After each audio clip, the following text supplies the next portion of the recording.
Welcome to دوستوں، drama serial جڑواں کی آنے والی ایپیسوڈ میں آپ دیکھنے جا رہے ہیں کہ منور اب بہت ہی زیادہ پریشان ہوتا ہے کیونکہ اس نے جس وجہ سے رکشی سے شادی کی تھی وہ مقصد تو پورا ہوا نہیں۔ اسے یہ بھی لگنے لگا کہ رکشی سے اس کو کوئی دولت نہیں ملے گی۔ سارا جو ایک بار پھر منور کے پاس آتی ہے اور کہتی ہے، رکشی جو تمہارے لیے بہت کچھ کر چکی ہے تم نہیں جانتے، وہ تمہارے لیے بہت کچھ کر چکی ہے۔ اس بات پہ منور کہتا ہے اس نے مجھ سے کہا تھا کہ وہ اپنے ماموں سے الگ گھر کا انتظام کرے گی اور میری جاب کا بھی انتظام کرے گی، لیکن اس نے اپنے ماموں سے کوئی بات نہیں کی۔ اس بارے میں اس نے کبھی بھی کوئی بات کرنا ہی نہیں چاہی۔ منور کہتا ہے تم میری مدد کرو، اپنے بابا سے میری تھوڑی امداد کروا دو۔ سارا کہتی ہے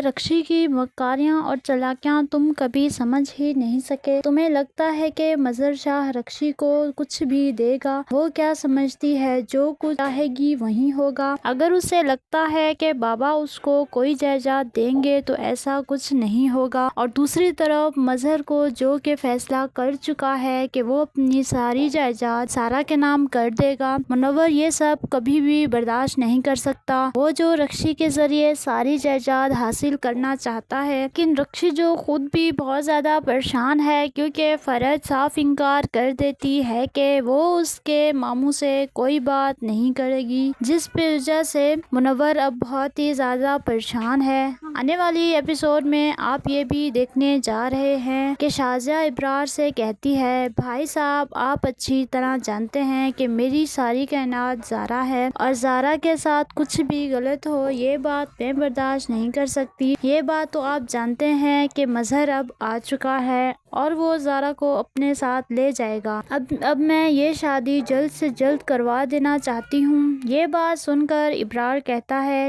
ٹھیک ہے میں اس بارے میں مسرت سے بات کروں گا، اس بارے میں بات کرنے کی کوشش کرتا ہوں، میں مسرت کو منانے کی کوشش کرتا ہوں۔ شازیہ کہتی ہے کہ بھائی صاحب اگر مسرت نہیں مانتی تو بتا دیں، میں زارا کی شادی کہیں اور کر دوں۔ کہ اس پہ ابرار کہتا ہے، نہیں زارا ہمیشہ سے میری امانت تھی، آپ ایسا نہیں کر سکتی، زارا صرف ہمارے گھر میں ہی آئے گی۔ یہ سب آپ آنے والی ایپیسوڈ میں دیکھنے جا رہے ہیں۔ ویڈیو اچھی لگے تو چینل کو لائک، سبسکرائب اور فالو ضرور کر دیں۔